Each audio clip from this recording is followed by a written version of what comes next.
Awesome.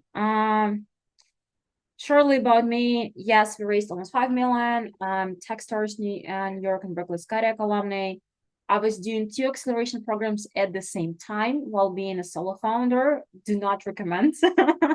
And I will explain why I actually agreed to do 2, even though like it's very expensive equity-wise.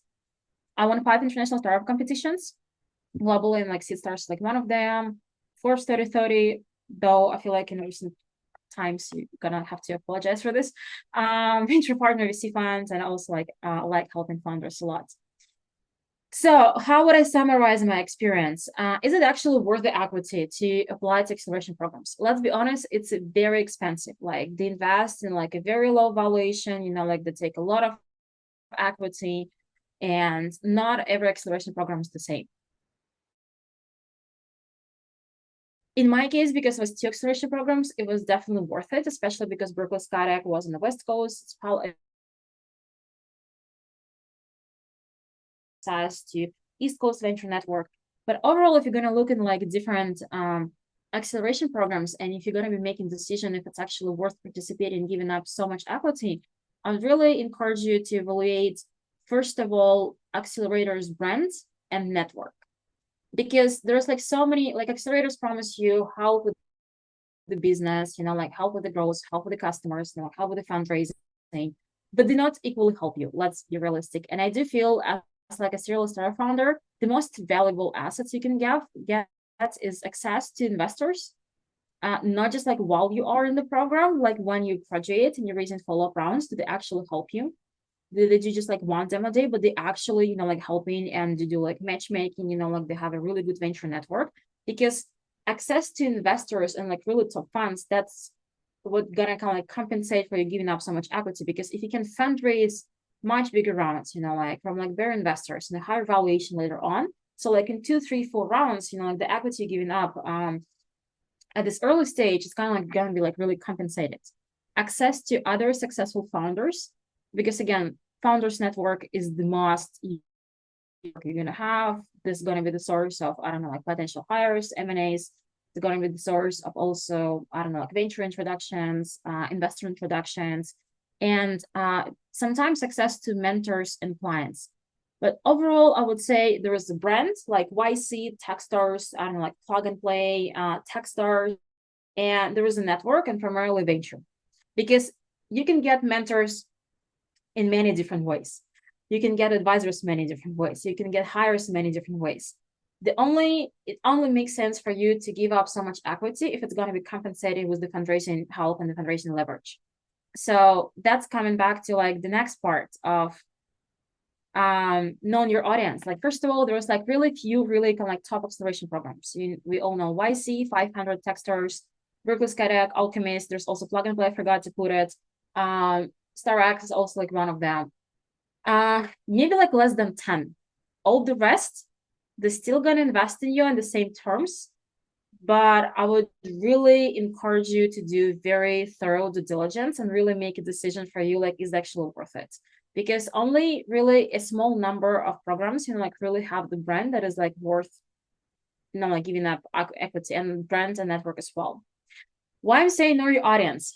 I had 32 applications. Were they all smart applications? Nope. Because sometimes if we do like some kind of like spray and pray, like I was doing ad tech startup, which was focused on global markets, not US markets. And it was like also consumer. But sometimes I feel like we're just gonna apply and who knows. But I guess like what I was like failing to realize early on is that startup is the business itself. Their business works in the same way. Like they take like startups, they get the equity, they need you to kind of like jump in evaluation during the demo day, like, and they need to kind of like really be able to help you raise more money, raise your business, grow your business, help with like M&A and all of the stuff. So they're gonna be choosing startups who they can help the most. So like, for example, is the most like saying, like, hey, like we focus on the B2B, consumer, but it's still going to be applying, you're going to be wasting your time probably. If, like if they say, like you're only going to be focusing on like US or like, like Midwest, and you're going to be different, you're going to be wasting your time. Because the way they do, like they have LPs in their funds, they have a special, like network of advisors, they have a special network of mentors, they have a special network of investors. It's all around this topic and this theme. So you should really understand and like figure out what industry they focus on, what stage, maybe geographical markets, like maybe they're like in partnership with like another company. Because out of 32 applications, I would say really smart ones were, I don't know, like maybe 5 totally, the most. And I was like applying to so many programs that was like, hey, like we're going to be focusing on like US startups and everything. And I'm an immigrant founder, like I'm doing a market that like has like huge potential, but like it's not in the US. We monetize in India and Africa and all of this. But I was like so like wishful thinking as an early stage founder, just like wanting to apply everywhere. And it was like one of the big mistakes that really didn't help me to save time. And let's be honest, kind of like burning out. I feel like before I got to applications, I was like in the mental state of like, okay, like fuck this shit. I'm not gonna be any acceleration programs. I'm gonna do business on my own. I don't need this stuff. I'm, like fed up here, like I cannot make it. But that was because I was talking to like just like run programs that like was like run for me and for my business. Hacking the funnel. The most traditional way, you have acceleration, you have open deadline, you fill in the application, you wait until they're gonna be inviting you for the interview. And I was doing this like at least like 30 times, maybe like 28 times. And asking referrals from the alumni. And it's still possible to go this way, but realistically is the longest way. And ideally need to kind of like find a way to stand out to the crowd. So what I figure out would help me the most when like helping founders I've been kind of like advising on is really trying to connect with team members of the acceleration programs. Usually they have like, it's like on the website, they have a program manager, they might have, like MD, they have like 3-4 people who like actually work in acceleration program. Their referral is the most useful. It's easy to get alumni referral. There's like thousands of alumni. You can get 5 referrals. Will it make a difference? Maybe 5-10%.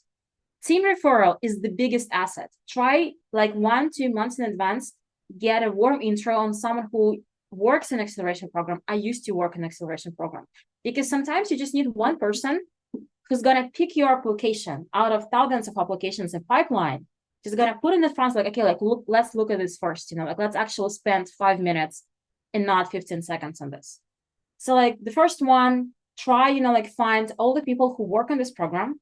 Try to get either warm referral or try to outreach in a very personalized call way to them, and ideally 1-2 months in advance. Once application opens, they are, like they're just driving crazy. Maybe, like 1 month after the program starts. So like do not try to reach them out in the busiest time. The second, I would say the most useful referral is like acceleration program has a network of advisors and mentors. People usually mention them on like LinkedIn. Sometimes they have like key advisors, maybe like 20-30 people, but then they have the wider network of like 600, 400, 300 people. So like those people are like, their referral is the second most significant, like for your application. Also connect with them because it's hundreds of them. You can actually automate. You can use, like LinkedIn cold outreach automation tools. Again, ideally not during the heavy season of like applications, but like, hey, I'm building a startup. I want to give you feedback if this like acceleration program is right for me. To kind of like also try to position this from kind of like maybe more position of a power, not like, hey, I want to get in, but like I'm trying to understand, do you think like it's the right place for us? Because I'm kind of like choosing what's the best program. And you can connect with like many people upfront. And the most important part is like sending them updates. If you do your work in advance and kind of like, for example, you connect, you have a call, you're like gonna be sending like monthly update in your progress, and you're gonna be warming up this relationship. How we got into Techstars. So first I had like maybe 12 rejections from different locations. But then at some point of time, I was at Web Summit, like this like huge conference in Lisbon. And I met Chris, who used to be ex-MD of Techstars London. We connected. I started to sending him updates. He was like in fintech, and he received like 3-4 updates, and we had like one call, but it was more like advisory. He wasn't like even like our like official advisor yet. And then he was in a trip in Jordan. He was like walking in some canyon with like MD of Techstars New York. And when she asked like, hey, do you know some really great international female founders I want to add to my program? And he was like, yes, I know Dasha. because we've met, like back in Lisbon. I've been sending 3 updates, like he knew about me. He remembers, like, yeah, I know her. And I got the warmest intro right directly to the MD. We had an hour conversation, and she said, like, okay, like, fly to, I was like, before COVID, like, fly to New York, I want to meet with you. I didn't fly, like any application, any of this. Pretty similar happened with like Berkeley SkyDeck. I was introduced to like a person who used to work in the fund, and he sent a very warm intro directly to the MD. And even the applications were already closed. He was like, okay, she's like really awesome. And MD can like put my interview right next day. So like it really, you never know how it's gonna work. But I guess like instead of just, like writing dozens of application, instead of like, I don't know, like send 3-4 updates to like people who actually, like make a decision and make a relevance. Alumni referrals, I don't know, like to be honest, I feel like it's becoming more and more useless unless you have like someone who has a very warm relationships with like the team. And like, for example, when I send referrals, I do not send them on the platform. I do a very personalized message directly to like director of the fund or like director of the acceleration program with like this long comment why I think this team is great and why they're going to be great for this specific acceleration program, because I've built this relationship. And that usually works, and they usually can give me feedback. So, but it's not every alumni has the same relationship with the program. So I would say like, if you really want to focus on like referrals, focus on advisors, mentors, and some team members or like ex-team members as well. Yeah, okay. Do your due diligence. I still think it's really useful to talk to alumni because you never know, like which program is the best. Same with like Techstars. Lots of things has been changing, have been changing. I've been in Techstars in 2020. Then they had CEO changed. All MDs of all the location changed. Everything has changed. And like in Techstars, you have so many different locations, and the programs are like extremely different. Like they're all different from program to program. So it really makes sense to really be, like kind of like up to date to what's happening inside. And this like type of the questions I would really ask an alumni. How does the program help? Like inside the program, does Accelerator help after the program? Because you're giving up tons of equity. They got to be your huge supporters, like for years to come. Berkeley SkyDeck, every round, I'm like, they're like, Chon is like the first one to make interest. Jenny is same, like she left Techstars. We have relationship. She's the most active angel, like in the United States. She helps me a lot. It's really about like personal connections, and you really need to understand how much are they willing to help and support after the program. Was there a venture network? I just going to be, like 2-3 conversations with funds and like maybe one them a day. It's not going to help. Like how will they help fundraising during the program and after? Again, like venture network, it's how you're going to compensate like giving up a lot of equity. How open is alumni community? Because sometimes, like, hey, you say, like you have thousands of alumni, but then you reach out to them and no one responds because they're not really doing like a good community management. They don't have maybe good loyalty, like and everything. So like you really need access to that network to use for years to come, like in your second startup and your third startup. So I would say like those are the questions I would really ask founders before I would even start the application process. And I would just, like do like a very smart and very targeted approach to make sure you land the best acceleration program for you. If you don't get in, I feel like if you're not invited even to the first round of interviews, it's either the problem you're solving didn't see potential, or your storytelling. Yeah, I feel it's like usually one or two. I wouldn't say even like metrics, because sometimes you can see, like founders who like just, like not like idea stage, but like, like very early on. And so like it's either you fail to, like really communicate the huge problem you're solving, and it's back to storytelling. Or they just don't believe in this market. Anything for me. I'm cutting it out. Someone mute. Yeah.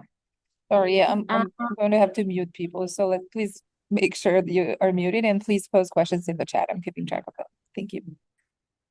Okay, I think, yeah, okay, sure. I lost it somewhere. Do I still, am I still sharing the screen?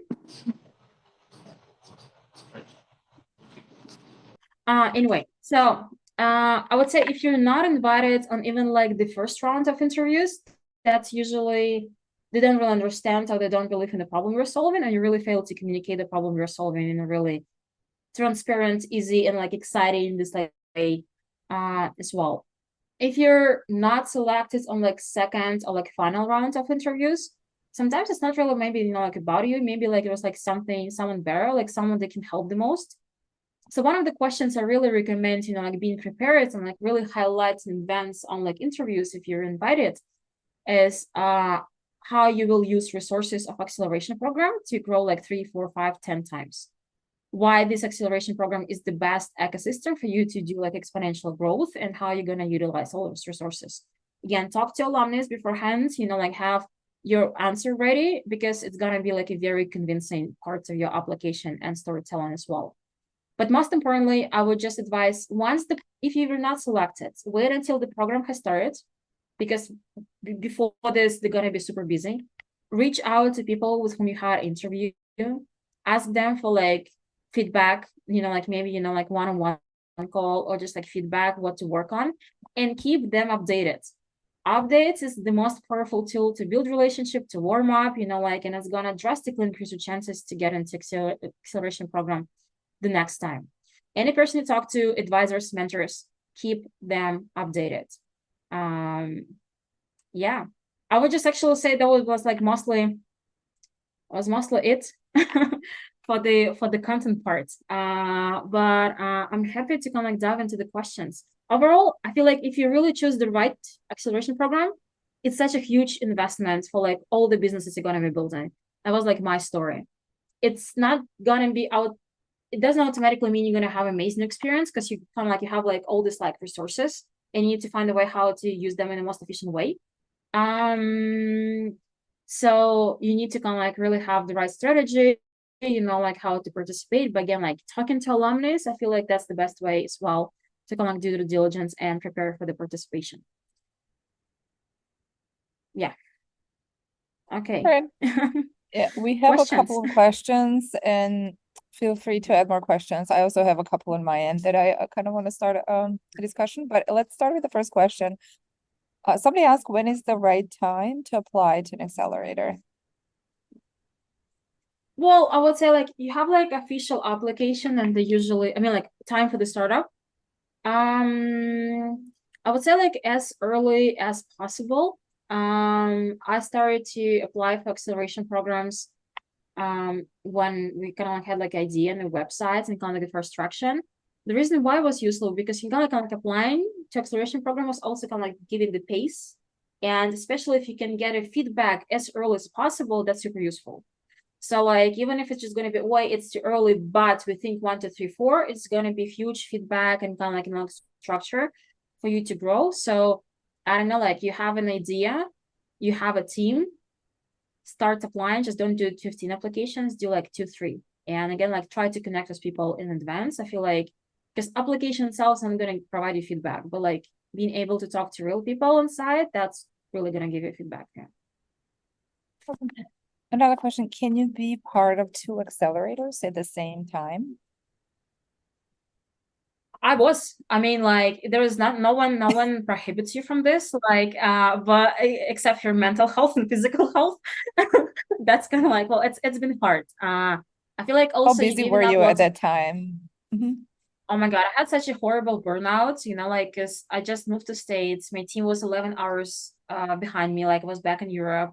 I was like waking up at 5 a.m. and then like acceleration, and then I was like working with the team and then fundraising. So it was like a major burnout. I would say if it would be too consequential, it would be great. 2 at the same time was a bit of suicidal mission. Realistically, yeah, you can take as many as you want, but just it is expensive equity wise, because they have their own terms. Like I managed to negotiate a higher valuation for some of them. It's possible. Like for example, like there are some loopholes, especially if you have a VC fund who invested in you more than 250K, and they kind of got your valuation higher than their standard. There's actually loopholes to negotiate your valuation higher and give up less equity. It's possible. I did this. So instead of just like giving up 14% to acceleration program, I gave up 9 totally for 2. So yeah, it's still possible to negotiate. Yeah. That's a really great advice. I love that. Can you tell a little more about the storytelling? What are the key areas to hit when preparing our applications? Yeah, I would say, especially the early stage, the most important slide is just like one is problem. You need to really make sure, you know, like people understand the problem you are solving, and you really can explain that this problem is not only right now, but this problem is going to be growing and it's not going to be solved to the next 5-10 years. And this problem has tremendous market potential. There is a right team. Because I'm actually quoting, you know, like director of SkyDeck, and I like his comment, like, right team on a big enough growing market can pivot 150 times and still find a solution. So the investing, you're like thinking into like the market and the problem that exists, it's going to keep growing. It's like a vision, there's going to be tons of money. And you as a founder who are going to be, you know, like iterating 50 times until they give up. It's not about solution. It's not about, you know, like how great is your product. I know I'm a founder too. We love our product. We love every feature. We love every screenshot. No one cares, to be honest. So. All right, cool.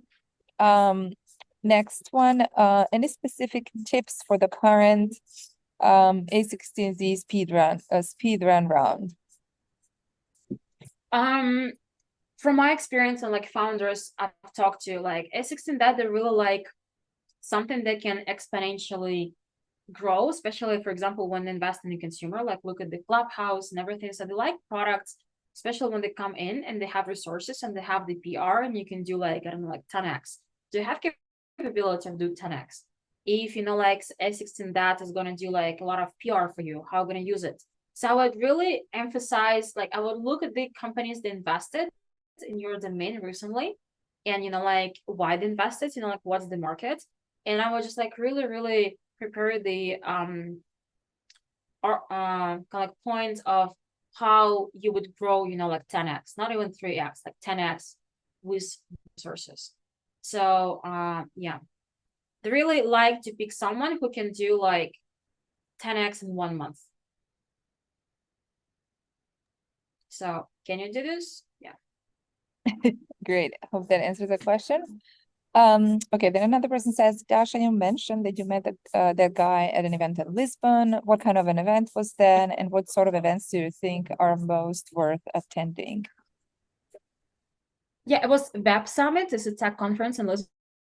It's like 70,000 people. I honestly think unless you're able to pitch from the stage, do not attend, because I feel like it's going to be spray and pray. It's extremely exhausting.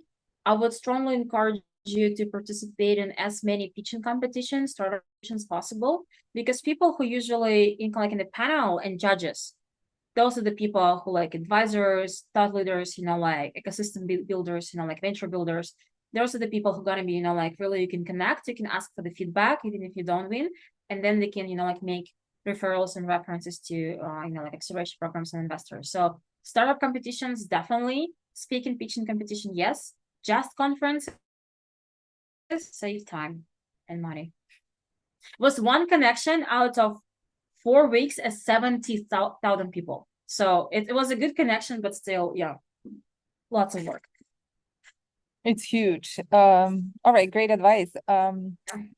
Next, somebody's asking, says, tell us a bit about the fundraising bootcamp. Well, that event we organized, I think in February or something like that. I was also one of the moderators. We were thinking of organizing it again. It was like a full day event. Unless this person is referring to something else, please post in the chat. Yeah, if there is interest and demand, we'll be happy to organize it again sometime soon. It was an event, I think it ran from 10 to 4, and we covered various aspects of fundraising.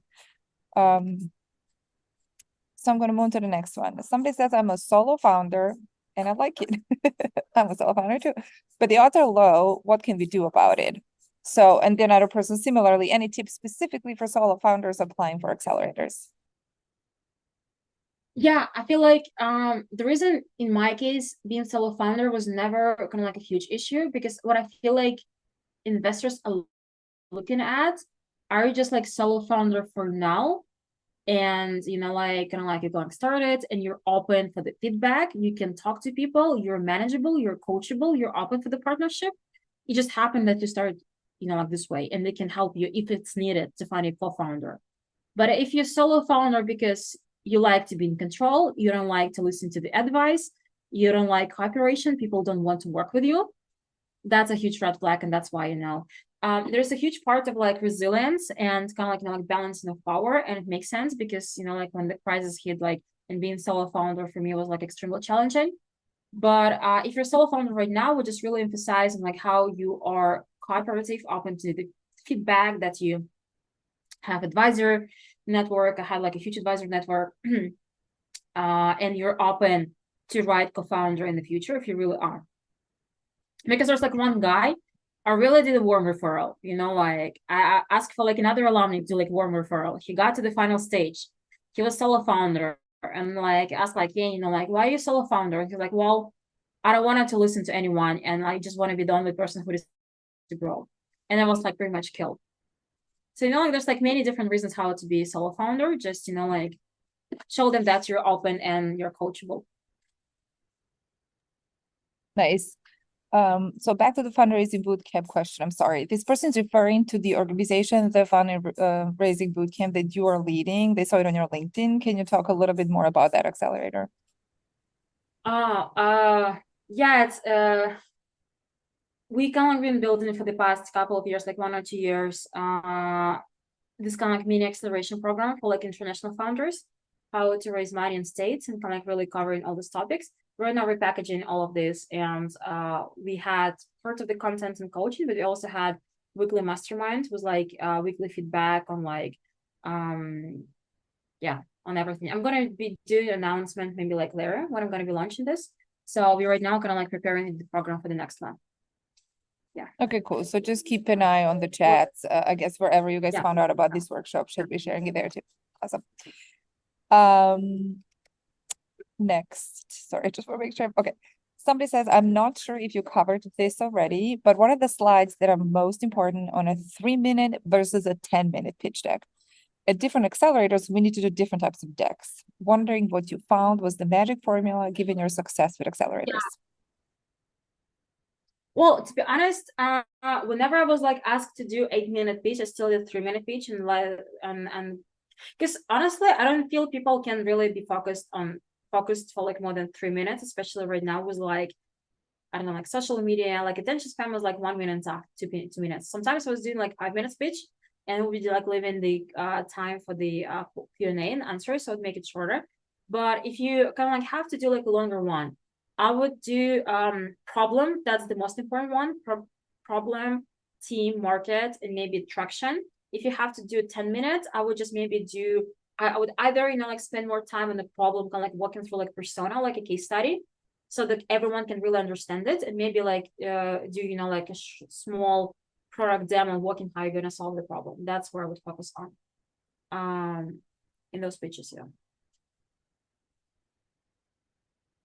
All right, and another question, I guess follow up on this. Is there an example of the structure you follow for a deck when pitching? And beside the problem, are there other areas to mostly focus on with the accelerators? Problem on the team, problem market team, 3 problem. The way I usually do, and I like the storytelling first. I mean, like this maybe like mine, but I found this the most efficient. I don't like wasting space on a slide of like problem, market, solution. I mean, like everyone understands what's happening, but you lose it wasting the title. So like what I usually do, first of all, I use the title of each slide as kind of like conclusion.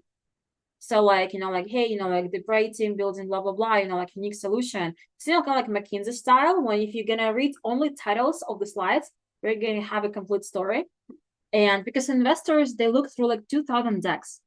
If you can simplify for them, like kind of like getting the grasp what you're building in the most efficient way, that's going to be the best, because they only have 60 to 90 seconds for the whole deck. If you cannot deliver the message on the deck within 5 seconds, they will not read it. They will just skip it. So if it's going to be structured, I like to, from like 1 to many, I like to do this like way. Okay, like, hey, like it was like, this is like my experience, or like my clients, or like on the market, someone who like personally, and they face this problem. Like I faced, my client faced, like my friend faced. And actually, like this is the typical problem X companies, people, blah, blah, blah, face in the world. And that actually makes this tremendous amount of money on the market. And this like problem was unsolvable. And this is why right now this problem is even bigger and it's going to continue to be bigger. So we came to build a solution 1, 2, 3, 4. And that's why, like, and this solution is unique because, like, it's not built by like other competitors. And we're the best people to build it. So I'm usually kind of like doing this like narrative and compete it within like 10 slides. Cool. I hope that answers questions. Somebody says, thank you so much. It's great. Agreed. So we don't have any more questions in the chat, so feel free to submit. So in the meantime, I'm just going to ask you, Dasha, if you can talk a little bit about once you're in, how do things work? What is the commitment? What do you do? We heard about founder dinners, mentors, guides, like what does it look like? And what's the most important part to participate in to get the most benefit? Yeah, 100%. Well, it's a great question. So usually it starts with like 2 weeks. It's called like mentor madness or like mentor mentoring. Is like when they can like you do like speed dating with, I don't know, like 50 mentors until you identify it was like 4, 1, 2, 3, 4, 5, depends on the program, how much they do. And you can like define, like your goal for the acceleration program, because at the end you have a demo day. Also depends, are you going to be fundraising right after demo day? You're going to be fundraising 6 months from demo day, because also kind of like, gonna help to build what's going to be the best use of your time. I would say there's going to be lectures and like the theory content, skip it. Seriously, they're going to be recording. You can attend them anytime given. I would say you can network is the most. Network with advisors, network with alumnus, network with like current founders, network maybe with like MDO, like head of. So like this is the time to build as many relationships and deep relationship as possible. This is the time to get as much feedback as possible. All the theory lectures, I would just skip it. Seriously, you can watch it anytime. Especially if you're doing B2B business. And usually startup like acceleration have lots of resources. I would just kind of like bring, like one more person to participate in, and it would be maybe if you have someone who like sales, biz dev, someone who would be like using this time to nurture potential clients relationship. Because as a founder, I would just focus on like advisors and investors and maybe some of the clients, but there's like so much, like network is huge. You need to find a way to kind of like, like split an elephant into like smaller pieces and understand who's going to be eating what. I would say CTO, let him code.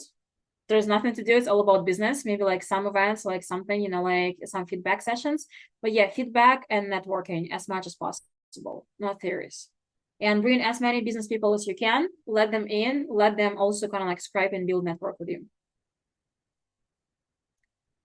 Time commitment wise, I would say in our case, it's hard. I don't know.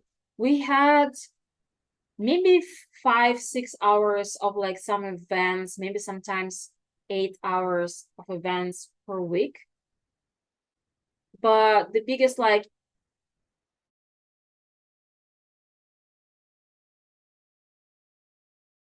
fun.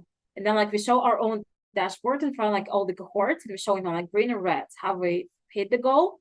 We didn't hit the goal.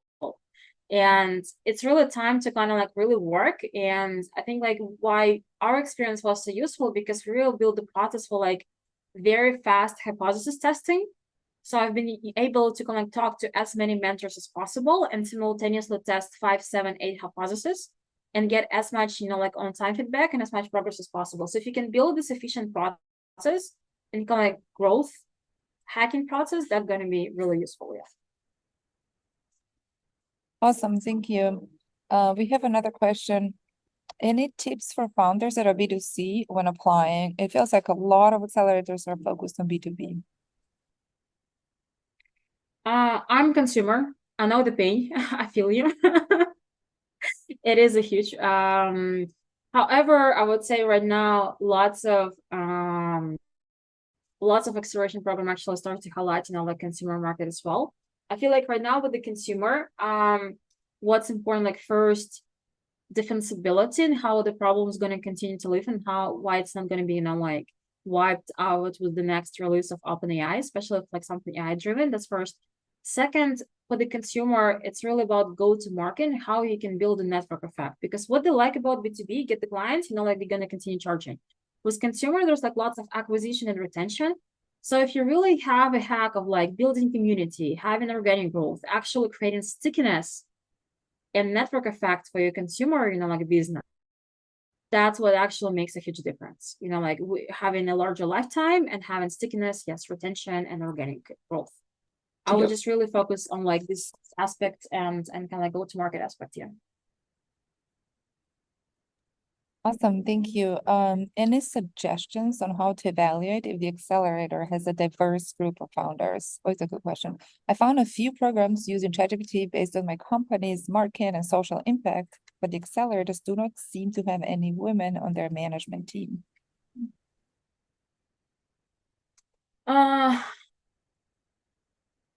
Yeah, I've been in the program. So actually it's New York, had MD Jenny, female MD, and leader of the program. Berkeley SkyDeck has director of the program Caroline, female, and Bachon is director of the funds. So I kind of like I didn't face this problem in a way. Kind of I guess like I could see how beneficial it is when you have like a diverse program, because like also Chon is like originally from China, like immigrants, international, and he could really kind of like understand us. I would say like, well, first you can check the team on their website. They publish, like the team and like who like works and the program manager and everything. And I would talk to alumni, because sometimes they don't really publish advisors. Maybe member, like is not as diverse, but they have like advisor network, which is extremely diverse, but they don't always publish it. So I would actually put it like one of the questions I would ask alumni about. So like for example, if you're planning to apply in like 3-6 months, like 3-4 months, make a short list of like 4 or 5 acceleration programs and start talking first with alumni and then like reaching out to like team members. Yeah. Great. All right, so then next, what do you think about pre-accelerators? I've seen quite a few out there. Yeah, I've seen them too. And I feel like I'm currently somewhere in between being ready for an accelerator versus pre-accelerator. I've created an MVP, currently pre-revenue. Yeah, I actually have been to one pre-acceleration program. I feel like so if it's equity free, do this. If it's not equity free, don't do this. You would rather find, so like I would say the major goal of pre-acceleration program is when you have someone who kind of like does like the pace of like tracking and the mentorship to help you get into acceleration to like some like milestone faster. So you have like you can get there with like fewer iterations. If like pre-acceleration program asks for like 5% equity, dump them, because like you can get 5 advisors for like 1% of equity. You just need someone for like like weekly check-ins, advisors, and it's going to be your own pre-acceleration program. If it's yeah, that's pretty much. Maybe they have some network, like demo day, but that's the only help. If it's free, do this. If it's not free, don't do this. I love that advice. Thank you. So what I was going to ask next, understand my question. So yeah, I was going to ask next, so let's say you're rejected from an accelerator that you really, really want to get in, it's a perfect match and whatnot. Do you like keep connecting, keep applying? Like how many times do you apply versus give up? Do you have any experience like that? After 32 rejections, of course, I have like, I don't know, so many. Again, I feel like it's the big difference was like, if you really wanted to this program, like first the question was specifically to this program, I actually fit or not. So like, it's actually kind of like a good question, but it only makes sense to, if you are connected with like a specific person, especially the team, like a program management director, you can have a feedback and you can keep updating them. And if they give you like a very solid reason why you're not in, and not just like, oh, not just the right fit for us. So then it kind of like makes sense, because like sometimes you get to like YC from like 5th application, 6th application, like and something like this. For me it was like 4 rounds of applications, only like 3 rounds of applications.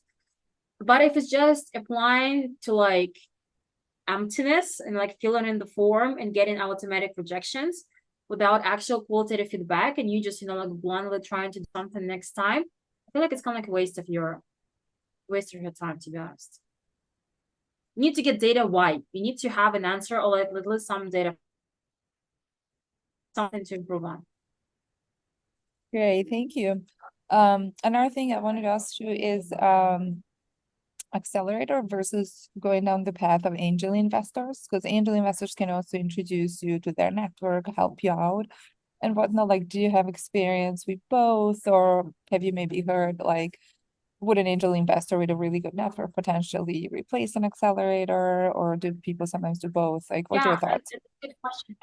I don't think I would have this acceleration program because I mean, you have like a huge brand that has like a huge network. I don't think like any angel investor can actually, I mean, like maybe unless it's like, was like Klakanis, like he has like something, I don't know, like 200. So like Accelerator has, you know, like hundreds of mentors, thousands of alumni, and like, you know, like, and like hundreds of like investors, and also has a brand which shows that, hey, we protected you, we coached you. So like we kind of like, you know, like verify you.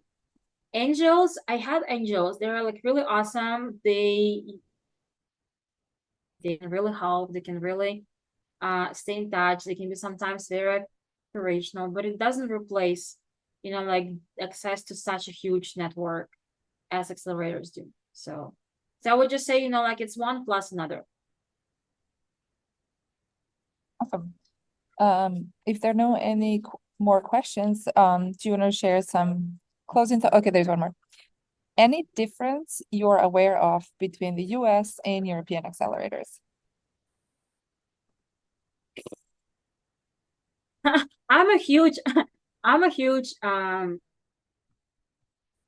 I don't know, not supporter of European acceleration programs because again, they take the same amount of equity, but then it's not like in Europe, you don't have venture net market, let's be honest. There's like really small amount of funds who can invest in the then there's really few later stage funds. There's like no follow on things.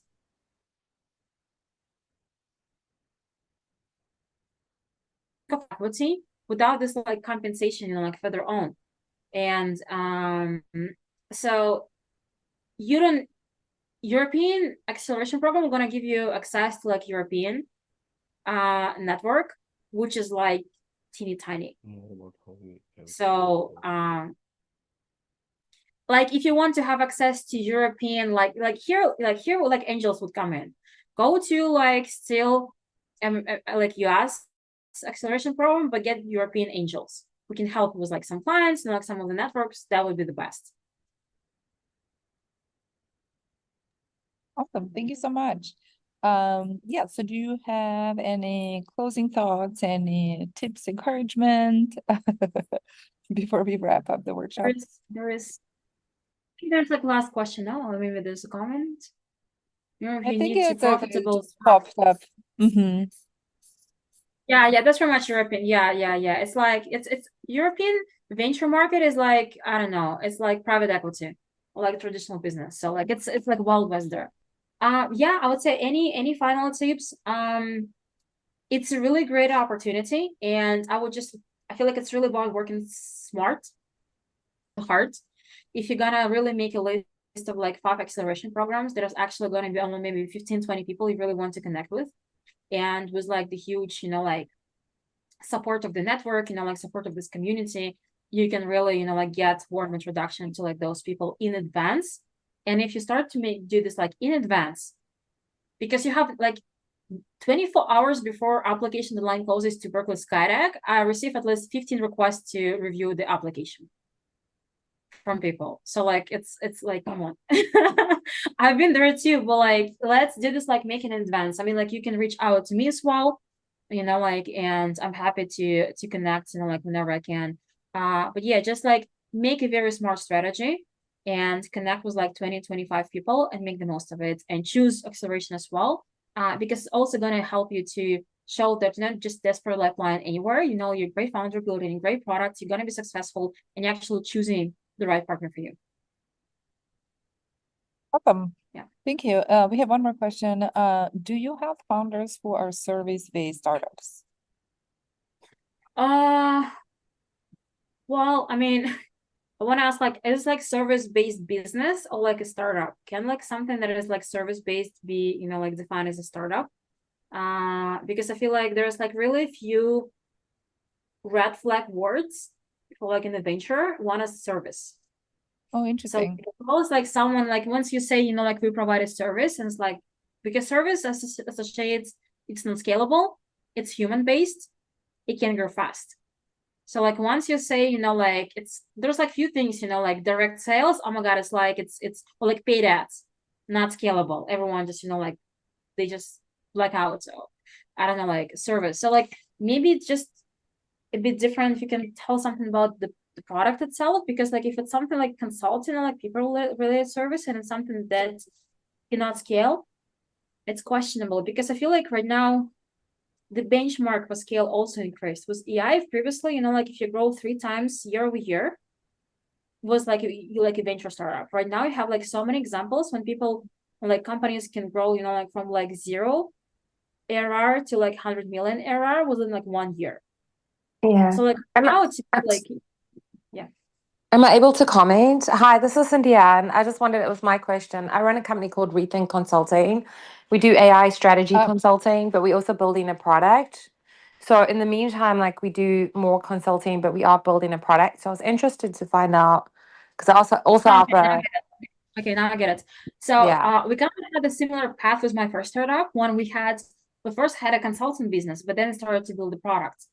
So the way I was describing is like, hey, you know, like I was using consulting or like service-based business as a validation for expertise in our team. Like, hey, we are the best in the market. We already been in the market for like X amount of time, building a separate company. I was doing like 2 different brands and 2 different entities. And we got all this experience and like we built the community of like clients and everything and brands while doing the service. And right now we're using all of this to build the product, but the product is separate. And in this way, kind of like it makes sense for like investors, and it's a very clean storytelling. I'm not sure like if I explain this correctly, but Yeah, Thank you, Dasha. makes sense. Thanks. Thank you. Well, we appreciate your time, appreciate answering all the questions. We can squeeze in probably one more question if somebody wants to put it in quickly. If not, I was going to say whoever's coming to the Giga Party tomorrow, see you there. If you all have any requests for any workshops that you would like to see, feel free to tag me, Nena, Nena, in WhatsApp groups. I'm pretty sure I'm a member of most of the founders WhatsApp groups out there. I would like to facilitate those workshops, at least help. Yeah, thank you so much, Dasha. This was really great. It was super useful. And I know lots of people feel the same. And everybody have a great rest of your week. thank you so much, Tana, for organizing this. Good luck, guys. And if anything, just like reach me on LinkedIn. Yes, I shared your LinkedIn, my LinkedIn. Yes, hopefully they'll connect there. And yeah, best of luck with your applications.